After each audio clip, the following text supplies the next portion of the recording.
Just like a pallet, we laying shit down. My main bitch and then I shocked the whole town. Like, comment, share, subscribe. We go get straight to it. We ain't gonna do no talk. Biggest game of Luka's NBA career. He fouled out with over 4 minutes remaining. That's crazy. That's not the biggest game of his career, because this is the biggest game of his career. In a one-possession game. It was just the third time Doncic has fouled out in his 6 years in the NBA, and it was his first ever disqualification in the playoffs. And moments ago, I spoke with the 5-time All-Star to just discuss how he's internalizing the Mavs' loss and a series that seems to be slipping away. Now that you've had a chance to sleep on it, reflect on it a little bit, how do you reflect on fouling out for the first time in your playoff career? Yeah, it was tough. Probably wasn't the smartest thing. But just, it was a physical game. To get 6 fouls, I didn't expect it. You're the ultimate competitor. I'm sure you wanted to be out on the floor. How did it feel watching your teammates have to battle without you when the game was within reach for those final 4 minutes? It's tough. I always say, it's easier to be in a game than being on the bench.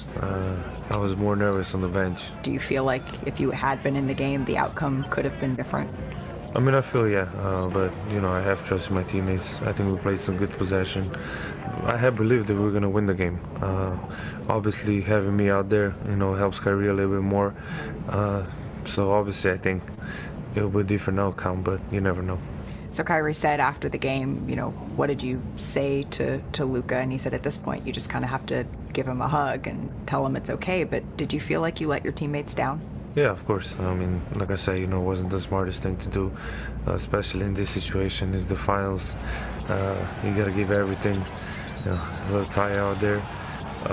But yeah, Kyrie's been great for me, just having him on here. So what did you say to your teammates afterwards? It's my bad. Can't do that, especially in the NBA finals. Regular season is a little bit different, but can't really do that in the finals. Yeah. To be fair, though, you guys did figure something out towards the end of the game. It's just hard to dig yourselves out of a 20-point hole. What did you find towards the end that you feel like you can build on moving forward? I think we're having fun. We're playing our basketball. That's what we do. We got stops. We ran with pace. And that's kind of how we play the whole playoffs, outside 1-2 games before the finals. So just having fun on there. We kind of forgot to have fun. You have been dealing with a mountain of different ailments that continue to pile on. How are you feeling now? Hey, what's crazy is it's not even Rachel. I remember when she did this little sit down with Jimmy, and then ever since then you ain't seen her since. They said that Jimmy is. That's crazy. 100%. You always say that. There's just no excuses. I never have excuses. I know it's a lot. A lot of people are banged up. Just at the end of the day, it's a lot of games to play. Do you feel like you still have another level that you can reach even with being this banged up? Yeah, especially, helping my teammates out.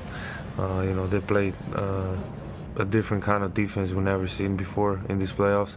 Just let us go one-on-one. So I think I have to help out my teammates more. Your defense has been under a lot of scrutiny, maybe because you're hurt, maybe because of something else. Do you feel like you can help your teammates more? Do you think the scrutiny you're under is fair? Yeah, for sure. They're always going to talk about it, but at the end of the day, I don't think the biggest problem is our defense at this point. I think we scored 3 games under 100 points. That gives credit to Boston's defense. But I think our offense is a little bit more problematic right now than defense. Like I say, we never scored three times in a row under 100 points, especially with me and Kai out there. So that gives Boston defense a big credit. So I think we got to do a better job with that.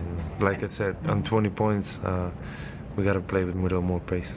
I know you said you're 100%, but do you expect to get another pain-killing shot before Game 4?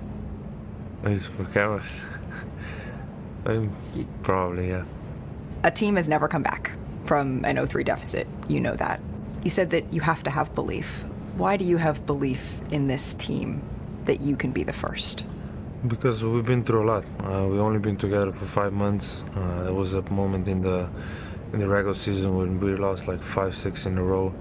and you know, from there we just went up, and I believe we can do it because of teammates I have and the whole team. We have great chemistry. We're gonna stay together no matter what. I appreciate what he said, but frankly, I've heard from him before. Thank you. And so it's got to be actions over words. You know, and it's not going to necessarily be just tomorrow. You know, it's got to be going forward. He's got a lot of years in his career. Yeah. He can accomplish anything. Like, you know, what I want to see, Malika, is the interview 2 years from now after they win, or next year, whenever it is in the future, when he's holding the trophy and he's saying, yeah, I remember that. That's what I want to see, and I want that to start to go progress going forward. Well, tomorrow you just want to see him set the tone, diving on the floor for loose balls, things to that nature, right? Like, that's what get guys going. That's what get the fans involved. That's what let your team know that you're all in, especially on the defensive side of things. RJ, I brought us some tape for you. Ready for it? Okay, I'm ready. This the play that you've been asking for right here. It's coming up. Hold on, it's coming up. As soon as he get to, here you go right here. Now look, RJ, this is the play that you talked about. Yeah. Go ahead. I was like, yo, what is he doing? He's already hit 2 threes. He's already hit 2 threes. What? Your strong side against it. Sam Hauser Is had what, the Wendy? game of his life Game last of his night. life because he was guarded by Luka. Okay, right. look, here go the second effort, the multiple effort plays right here again. Like, Luka is pointing and everything. Look at Drew Holiday, just outworking him at the point. Look, He didn't he's even work complain- that hard. He's complaining to everybody else. He goes to the official during the timeout, forget what his team is talking about, and still complaining about fouls. He could have had 4 or 5 techs called on him in this game. Forget about the fouls. Well, He and we could have kept been- waiting for, I want to get back to this in a second, but we kept waiting for some people to come along with Kyrie Irving to show up, which he did in that game, for Luka Doncic to show up in the same game, and for someone to come along with them. And Derek Lively had 11 points, 13 rebounds, the youngest player ever to have a double-double in the NBA Finals. We shared his story with everybody yesterday here on our show. Just take a listen to these really mature comments as he's thinking back to maybe what went wrong for these Dallas Mavericks. We're trying to make them play in our game, but we're trying to understand what our game is because we're not on the same page. We can't sit here and be like, the ref did this, the ref did that. We can't control that. What we can control is the positions that we're putting ourselves in to get those fouls. You know, understanding that if we're talking and we're being mad at the referees, you know, they're going to end up they're going to get the last laugh.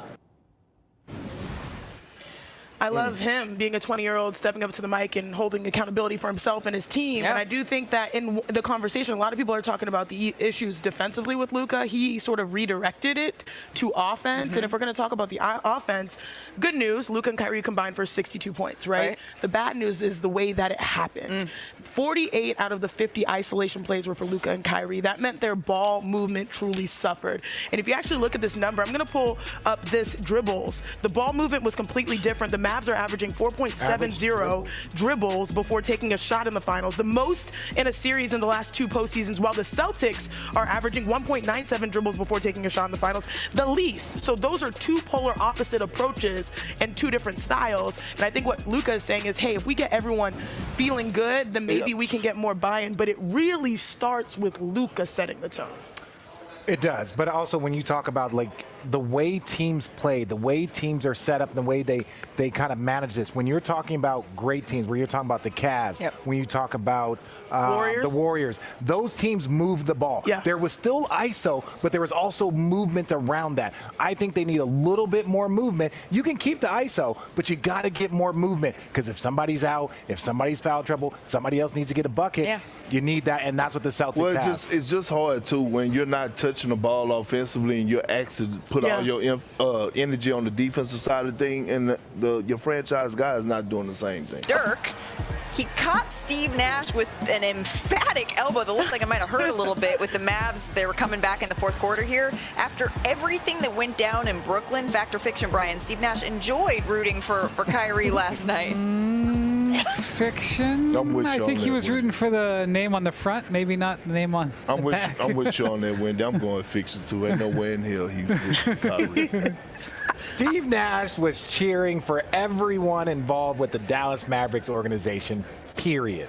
What what was that? presidential answer there, Richard Jefferson. All right, last up, Janae. Should we do one more? Yes, let's do one more. All right, the finals MVP, Jaylen Brown, is now the overwhelming favorite. You can see him in practice right now, chatting to win the award. Odds are minus 350. Jason Tatum in second at plus 270. So fact or fiction, Jaylen Brown should be the finals MVP.